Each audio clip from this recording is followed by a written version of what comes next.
વિદ્યાર્થી મિત્રો, હું છું શિવાંગ પટેલ. શિવ ક્લાસીસમાં આપનું સ્વાગત છે. આજે આપણે ચેપ્ટર નંબર 14 સંભાવનાનો પ્રશ્ન નંબર 22 જોઈશું.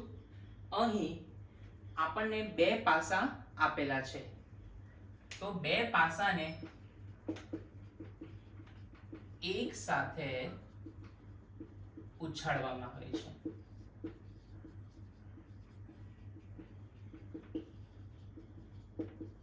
ઓકે, એક પાસા પર 1 થી 6 સુધી અંક લખેલા હોય છે. એવી જ રીતે બીજો પાસો પણ છે, એના ઉપર પણ 1 થી 6 અંક લખેલા હોય છે. તો કુલ પરિણામની સંખ્યા કેટલી થશે વિદ્યાર્થી મિત્રો? n બરાબર 6 ગુણ્યા 6 36. એટલે કુલ પરિણામ આપણા 36 આવશે. તો આપણે કુલ પરિણામને લખીએ 1,1 1,2 1,3. એવી રીતે આપણે આ રીતે લખી શકીએ. હવે પહેલા પાસા પર 2 અને બીજા પાસા પર 1 પડે ત્યારે સિમિલરલી 2,2 2,3 2,4 2,5 2,6. સિમિલરલી આપણે બધા જ ઘટનાને પરિણામો લખીશું અહીં.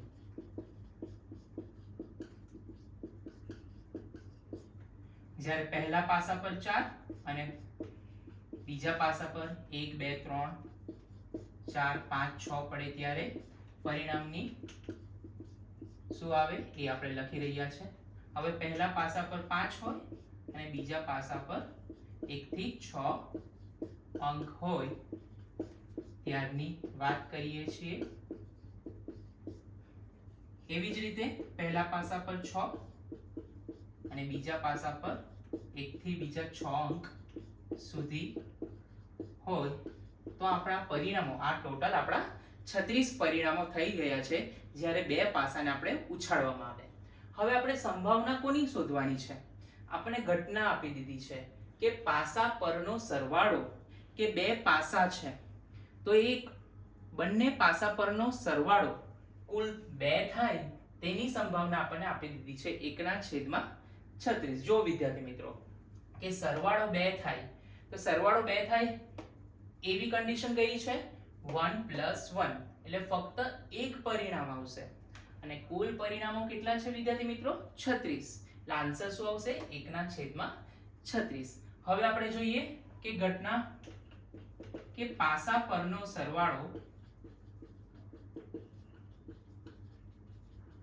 3 હોય. વિદ્યાર્થી મિત્રો પાસા પરનો સરવાળો કેટલો હોય? 3. તો એવા આપણે કેસીસ જોઈશું. તો 1 + 2 3 એટલે એક પરિણામ મળ્યું આપણને.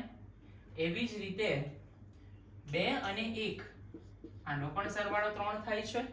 હવે જો વિદ્યાર્થી મિત્રો આમાં કોઈ પણ એવા પરિણામો છે કે જેમનો સરવાળો 3 થાય? ના. તો આપણને કુલ પરિણામો કેટલા મળ્યા વિદ્યાર્થી મિત્રો? 2. એટલે r બરાબર આપણે 2 લખી શકીએ. આ ઘટનાને આપણે નામ આપીશું a. p of a બરાબર r/n. એટલે કેટલા આવશે? 2/36. તો અહીંયા આપણે લખી દઈશું 2/36. હવે આપણે જોઈશું કે પાસા પરનો સરવાળો 4 હોય એવી આપણે જોડી શોધીશું કે જે બંનેનો સરવાળો કેટલો થાય વિદ્યાર્થી મિત્રો? 4. તો આપણે ફાઇન્ડ આઉટ કરીએ તો 1 અને 3 કેટલા થાય છે? 4. તો એ જોડીને આપણે લખી શકીએ છીએ. હવે 2 ની લાઈનમાં જોશું તો 2 + 2 4 થાય છે.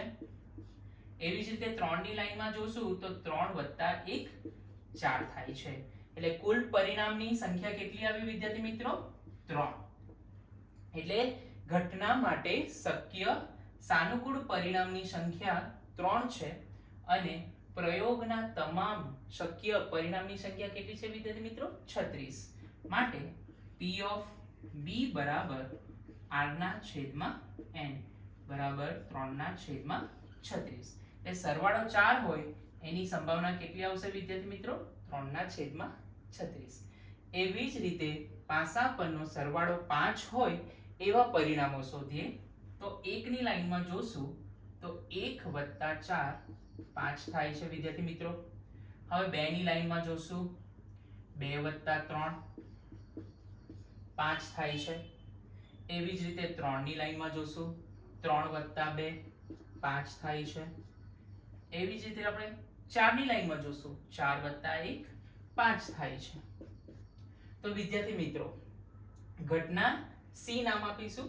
ઘટના સી માટે સાનુકૂળ પરિણામની સંખ્યા કેટલી થઈ વિદ્યાર્થી મિત્રો? 1 2 3 અને 4. તો P of C બરાબર R ના છેદમાં n. તો કેટલા આવશે વિદ્યાર્થી મિત્રો? 4 ના છેદમાં 36. હવે આપણે નેક્સ્ટ જોઈશું પાસા પરનો સરવાળો 6 હોય તો આપણે 1 ની લાઈનમાં જોશું કે 1 અને 5 6 થાય છે. 2 ની લાઈનમાં જોશું 2 અને 4 6 થાય છે. 3 ની લાઈનમાં 3 અને 3 6 થાય છે. અને 4 ની લાઈનમાં શું આવશે? 4 અને 2 6 થાય છે. અને 5 ની લાઈનમાં 5 અને 1 6 થાય છે સરવાળો. તો ઘટના ડી ના સાનુકૂળ પરિણામની સંખ્યા કેટલી થશે વિદ્યાર્થી મિત્રો? 5. એટલે P of D બરાબર R ના છેદમાં n બરાબર 5 ના છેદમાં 36. તો આપણો સરવાળો 6 થાય એવી ઘટનાની સંભાવના કેટલી આવશે વિદ્યાર્થી મિત્રો? 5 ના છેદમાં 36. હવે નેક્સ્ટ જોઈશું કે પાસા પરનો સરવાળો 7 હોય એવી જોડી આપણે ફાઇન્ડ આઉટ કરીએ કે 1 ની લાઈનમાં કઈ આવશે વિદ્યાર્થી મિત્રો? 1, 6 એટલે 1 + 6 7 થાય છે. 2 અને 5 7 થાય છે. 3 અને 4 7 થાય છે. એવી જ રીતે 4 અને 3 અને 5 અને 2 અને લાસ્ટ આવશે 6 અને 1. તો કેટલી થઈ વિદ્યાર્થી મિત્રો સાનુકૂળ પરિણામની સંખ્યા? 3 ને 3 6 થશે. તો ઘટના ઈ ના સંભાવના કેટલી થશે? 6 ના છેદમાં 36 વિદ્યાર્થી મિત્રો. એટલે પાસા પરનો સરવાળો 7 હોય એ ઘટનાની સંભાવના થશે 6 ના છેદમાં 36. હવે વિદ્યાર્થી મિત્રો પાસા પરનો સરવાળો 9 હોય એ ઘટનાની સંભાવના શોધીશું. તો પહેલા બંને પાસા પરનો સરવાળો 9 થાય એવી જોડી આપણે શોધીશું. તો 1 ની લાઈનમાં એવો કોઈ પણ જોડી નથી કે તેનો સરવાળો 9 થાય, કારણ કે 1 + 6 7 થશે. એવી જ રીતે 2 ની લાઈનમાં પણ મેક્સિમમ સરવાળો કેટલો થશે? 2 + 6 8. 3 ની લાઈનમાં જોશું તો 3 + 6 9 થાય છે. તો એ જોડી લખી શકાય. 4 ની લાઈનમાં જોશું તો 4 અને 5. 5 ની લાઈનમાં 5 અને 4 અને 6 ની લાઈનમાં 6 અને 3. એટલે પાસા પરનો સરવાળો 9 હોય એવા સાનુકૂળ પરિણામની સંખ્યા થશે વિદ્યાર્થી મિત્રો 4. આ ઘટનાને નામ આપીશું F. P of F બરાબર R ના છેદમાં n એટલે કે 4 ના છેદમાં 36. તો પાસા પરનો સરવાળો 9 હોય એ ઘટનાની સંભાવના કેટલી આવશે વિદ્યાર્થી મિત્રો? 4 ના છેદમાં 36. હવે નેક્સ્ટ જોઈશું પાસા પરનો સરવાળો 10 હોય એની સંભાવના શોધવાની છે. તો આપણે 1 ની લાઈનમાં તો કોઈ એવું 10 થતું નથી. 2 ની લાઈનમાં પણ નથી. 3 ની લાઈનમાં પણ નથી. 4 માં જોઈશું તો 4 અને 6 10 થાય છે. 5 ની લાઈનમાં 5 અને 5 10 અને 6 ની લાઈનમાં 6 અને 4. તો પાસા પરનો સરવાળો 10 હોય એવા સાનુકૂળ પરિણામની સંખ્યા R બરાબર થશે 3. આ ઘટનાને નામ આપીશું G. P of G બરાબર R ના છેદમાં n 3 ના છેદમાં 36. એટલે પાસા પરનો સરવાળો 36 હોય એ ઘટનાની સંભાવના આવશે 3 ના છેદમાં 36. હવે આપણે નેક્સ્ટ જોઈશું કે પાસા પરનો સરવાળો 11 હોય. 11 હોય એવી જોડી આપણે ફાઇન્ડ આઉટ કરીશું. તો ફર્સ્ટ ઓફ ઓલ કઈ જોડી આવશે? 5 અને 6 અને બીજી જોડી આવશે 6 અને 5. તો એ ઘટનાની સાનુકૂળ પરિણામની સંખ્યા થશે 2. એ ઘટનાને નામ આપીશું H. P of H બરાબર R ના છેદમાં n એટલે કે 2 ના છેદમાં 36.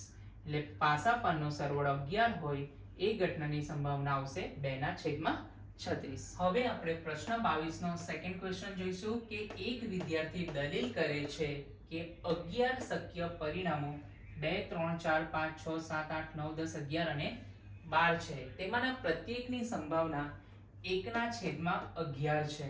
શું આપ આ દલીલ સાથે સહમત છો? તમારા જવાબનું સમર્થન કરો. જો વિદ્યાર્થી મિત્રો આપણે પ્રશ્ન 1 માં બધા જ પરિણામો માટે 2 થી 12 સુધીના બધા જ પરિણામો માટે આપણે સંભાવના શોધી છે અને બધાની સંભાવના કેવી છે વિદ્યાર્થી મિત્રો? અલગ અલગ છે, પરંતુ અહીં શું કીધું છે કે પ્રત્યેકની સંભાવના 1/11 છે. માટે આપણી દલીલ કે જે વિદ્યાર્થીએ દલીલ કરી છે એ દલીલ કેવી છે વિદ્યાર્થી મિત્રો? દલીલ ખોટી છે, કારણ કે શક્ય પરિણામોની સંખ્યા તો કેટલી છે? સંખ્યા ટોટલ 36 છે, 11 નથી. અને બધાની સંભાવના કેવી છે વિદ્યાર્થી મિત્રો? અલગ અલગ છે, જે આપણે પ્રશ્ન 1 માં સાબિત કરી ચૂક્યા છે. હવે વિદ્યાર્થી મિત્રો આપણે 23મો સવાલ જોઈશું કે એક રમતમાં 1 રૂપિયાના સિક્કાને 3 વાર ઉછાળવાનો છે. હવે સિક્કા પર કેટલી પોસિબિલિટી હોય? 2 પોસિબિલિટી હોય, એક કાટ અથવા તો એક છાપ. એને કેટલી વાર ઉછાળવાનો છે વિદ્યાર્થી મિત્રો? 3 વાર ઉછાળવાનો છે. તો જુઓ વિદ્યાર્થી મિત્રો કે એક સિક્કાને આપણે 3 વાર ઉછાળીએ એટલે એના પર એક સિક્કા પર 2 પોસિબિલિટી હોય, તો 3 સિક્કા પર કેટલી થશે વિદ્યાર્થી મિત્રો? 2 ગુણ્યા 2 ગુણ્યા 2 એટલે ટોટલ આવશે 8. જો તમામ વખત ઉછાળતા સરખું પરિણામ મળે એટલે કે 3 છાપ એટલે કે H H H અથવા 3 કાટ એટલે કે T T T, તો હનીફ રમત જીતી જાય છે, અન્યથા હારે છે. તો હનીફ રમત હારે તેની સંભાવનાની ગણતરી કરવાની છે. તો સૌપ્રથમ આપણે શક્ય પરિણામોની સંખ્યા લખીશું. તો 3 એ 3 પર કાટ આવે એટલે કે H, એને આપણે કેવી રીતે લખીશું? H H H. હવે ફર્સ્ટ ઓફ ઓલ પહેલા સ્થાન પર H રાખીશું અને બીજા બે T. સેકન્ડ સ્થાન પર આપણે H રાખીશું અને બાકીના T. એવી જ રીતે થર્ડ પ્લેસ પર આપણે H રાખીશું. હવે બીજા 4 કેવી રીતે લખાશે વિદ્યાર્થી મિત્રો? T T T. પહેલા સ્થાન પર T રાખીશું, બાકીના H. બીજા સ્થાન પર T રાખીશું, બાકીના H. અને ત્રીજા સ્થાન પર આપણે T રાખીશું, બાકીના H.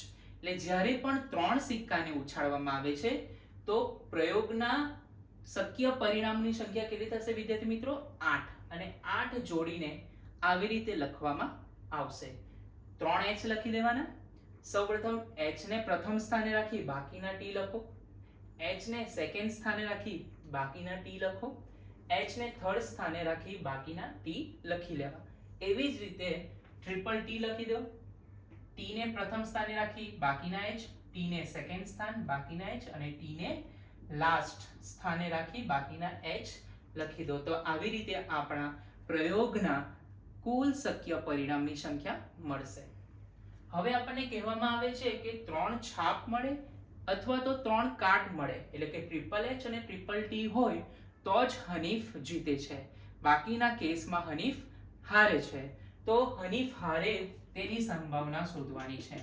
હનીફ હારે તેની સંભાવના આપણે શોધવાની છે. તો હનીફ ટ્રિપલ H અને ટ્રિપલ T આ બે કેસમાં જીતી જાય છે, તો બાકીના કેસમાં શું થશે? એ હારી જશે. તો આ બાકીના આપણા શું થશે? હનીફ હારે તેના સાનુકૂળ પરિણામની સંખ્યા થશે. એટલે ટોટલ કેટલી થશે વિદ્યાર્થી મિત્રો? 6 થશે.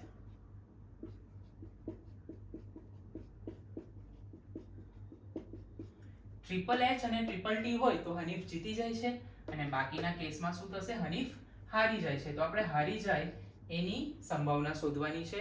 તો હનીફ હારે એના સાનુકૂળ પરિણામની સંખ્યા થશે 6 અને પ્રયોગના શક્ય કુલ પરિણામની સંખ્યા થશે 8. આ ઘટનાને નામ આપીશું A. P of A બરાબર R ના છેદમાં N, 6 ના છેદમાં 8. 2 તારી 6 અને 2 ચોક 8, 2 2 કેન્સલ. તો હનીફ હારે એ ઘટનાની સંભાવના થશે 3 ના છેદમાં 4. વિદ્યાર્થી મિત્રો હવે આપણે પ્રશ્ન નંબર 24 જોઈશું. પાસાને 2 વખત ઉછાળવામાં આવે છે. આપણને ખબર છે કે પાસા પર ટોટલ 1 થી 6 અંક સુધી લખેલા હોય છે. તો બે પાસાને ઉછાળવામાં આવે તો n બરાબર 6 ગુણ્યા 6 36 જોડી થાય છે, જે આપણે આગળના ક્વેશ્ચનમાં જોઈ ગયા છે. તો એને આપણે કેવી રીતે લખીશું? 1, 1, 2, 3, 1, 4, 1, 5, 1, 6. એવી રીતે 2 ની લાઈન લખીશું.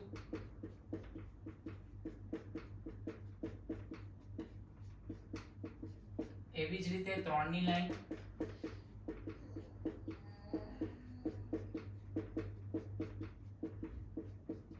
એવી જ રીતે આપણે 4 ની લાઈન લખીશું.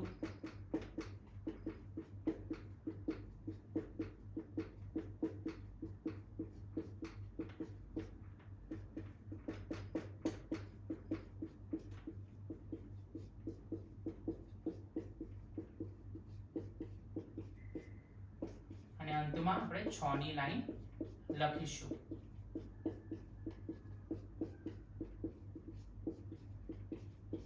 ટોટલ કેટલા પરિણામો થશે? 36. એટલે પ્રયોગના તમામ શક્ય પરિણામની સંખ્યા થશે 36. હવે આપણે જોઈશું કે એક પણ વખત ઉપરના પૃષ્ઠ પર 5 મળે નહીં, કે એક પણ પૃષ્ઠ પર 5 ન મળે તેવી ઘટનાની સંભાવના શોધવાની છે વિદ્યાર્થી મિત્રો.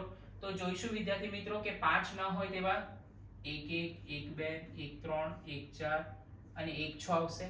1, 5 ને કન્સિડર ન કરીશું કારણ કે એના પર 5 છે.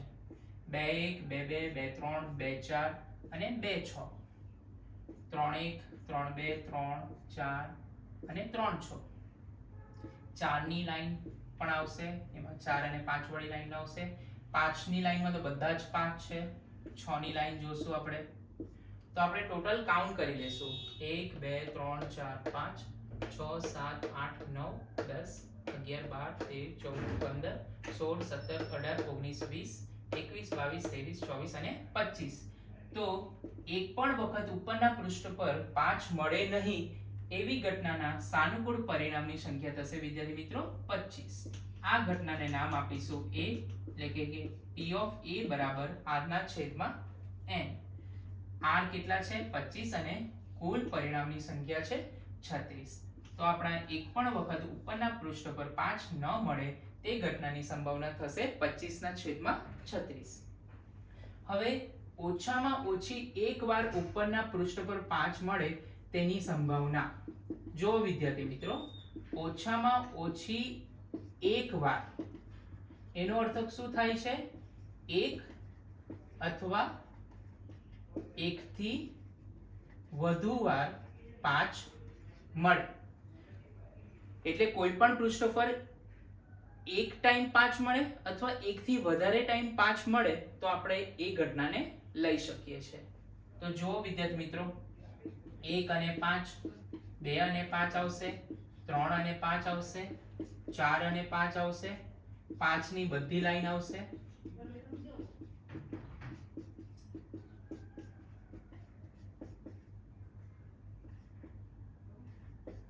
અને 6, 5 આવશે. તો જો વિદ્યાર્થી મિત્રો, 1, 2, 3, 4, 5, 6, 7, 8, 9, 10, 11, ટોટલ 11 કેસીસમાં ઓછામાં ઓછી એક વાર ઉપરના પૃષ્ઠ પર 5 મળે એવા છે. તો એના સાનુકૂળ પરિણામની સંખ્યા થઈ ગઈ 11. આ ઘટનાને નામ આપીશું B. P of B બરાબર r ના છેદમાં 11, એટલે કે 11 ના છેદમાં 36. કે ઓછામાં ઓછી એક વાર ઉપરના પૃષ્ઠ પર 5 મળે એ ઘટનાની સંભાવના થશે 11 ના છેદમાં 36. હવે આપણે ચેપ્ટર નંબર 14 સંભાવનાનો લાસ્ટ પ્રશ્ન જોઈશું, 25મો. નીચેનામાંથી કઈ દલીલો સાચી છે અને કઈ દલીલ સાચી નથી? તમારા જવાબ માટે કારણ આપો. ફર્સ્ટ જોઈશું, જો બે સિક્કાને એક સાથે ઉછાળવામાં આવે તો 3 શક્યતાઓ મળે છે. 2 છાપ અથવા 2 કાંટા અથવા પ્રત્યેકનો 1. તેથી આ પ્રત્યેક પરિણામની સંભાવના 1/3 છે. તો આપણે ચકાસીએ. તો 2 સિક્કાને એક સાથે ઉછાળવામાં આવે તો કેટલા પરિણામો મળશે આપણને? ટોટલ 4 પરિણામો મળશે. 2 સિક્કાને એક સાથે ઉછાળવામાં આવે છે એટલે n બરાબર 2 ગુણ્યા 2 4 થશે. કઈ જોડી આવશે? HH, HT, TH અને TT. હવે આપણને કહેવામાં આવેલું છે કે બે છાપ મળે એવી કન્ડિશન કેટલી છે? ફક્ત 1, એટલે r બરાબર 1 થશે. એટલે આ ઘટનાની સંભાવના શું આવશે? P of A બરાબર r ના છેદમાં n 1 ના છેદમાં 4. બે કાટ મળે એના સાનુકૂળ પરિણામની સંખ્યા પણ કેટલી થશે? 1. એ ઘટનાની સંભાવના કેટલી આવશે વિદ્યાર્થી મિત્રો? 1 ના છેદમાં 4. હવે એક છાપ અને એક કાટ મળે એ કેસીસમાં આપણને HT અને TH એના સાનુકૂળ પરિણામની સંખ્યા કેટલી થશે વિદ્યાર્થી મિત્રો? 2. એટલે એ ઘટનાની સંભાવના આવશે 2 ના છેદમાં 4 બરાબર 1 ના છેદમાં 2. પરંતુ આ ત્રણ શક્યતાઓ છે એ ઘટનાના પરિણામની સંભાવના 1 ના છેદમાં 3 છે એમ કહેવામાં આવેલું છે. પરંતુ દરેક કેસીસ માટે ઘટનાની સંભાવના 2 છાપ મળે એ માટે 1 ના છેદમાં 4 થાય છે. 2 કાટ મળે એની સંભાવના 1 ના છેદમાં 4 અને એક છાપ અને એક કાટ મળે એ ઘટનાની સંભાવના 1/2 છે. માટે આપણી દલીલ કેવી છે? માટે દલીલ ખોટી છે. જો પાસાને ઉછાળવામાં આવે તો બે શક્ય પરિણામો મળે છે, અયુગ્મ સંખ્યા અથવા યુગ્મ સંખ્યા. તેથી અયુગ્મ સંખ્યા મળવાની સંભાવના 1 ના છેદમાં 2 છે. જો વિદ્યાર્થી મિત્રો એક પાસાને ઉછાળવામાં આવે તો કુલ આપણને 6 પરિણામો મળે છે. એટલે કે પ્રયોગના શક્ય પરિણામની સંખ્યા કેટલી થશે વિદ્યાર્થી મિત્રો? 6. હવે આપણે ચકાસવાનું છે કે અયુગ્મ સંખ્યા હોય તો અયુગ્મ સંખ્યા કઈ થશે? આમાંથી 1, 3 અને 5. એટલે અયુગ્મ સંખ્યા મળે એના સાનુકૂળ પરિણામની સંખ્યા r બરાબર થશે 3. આ ઘટનાને નામ આપીએ a. P of A બરાબર r ના છેદમાં n 3 ના છેદમાં 6. 3 દુ 6. એટલે કે અયુગ્મ સંખ્યા હોય એ ઘટનાની સંભાવના કેટલી થાય છે? 1/2. અને આપણને દલીલમાં પણ શું કીધું છે? અયુગ્મ સંખ્યા મળવાની સંભાવના 1/2 છે. માટે આપણી દલીલ સાચી છે. અહીં આપણો ચેપ્ટર નંબર 14 સંભાવના કમ્પ્લીટ થાય છે. નવા ચેપ્ટર સાથે નવા સેશનમાં ફરીથી મળશું. ત્યાં સુધી રજા આપશો. આપણા શિવ ક્લાસીસના વિડીયોઝને શેર કરો, લાઈક કરો, શિવ ક્લાસીસ ચેનલને સબસ્ક્રાઇબ કરો અને શિવ ક્લાસીસ ચેનલના બટનને બેલ આઇકનને પ્રેસ કરી દેજો જેથી કરીને તમને આગળના વિડીયોઝ મળતા રહે. થેન્ક યુ સો મચ વિદ્યાર્થી મિત્રો.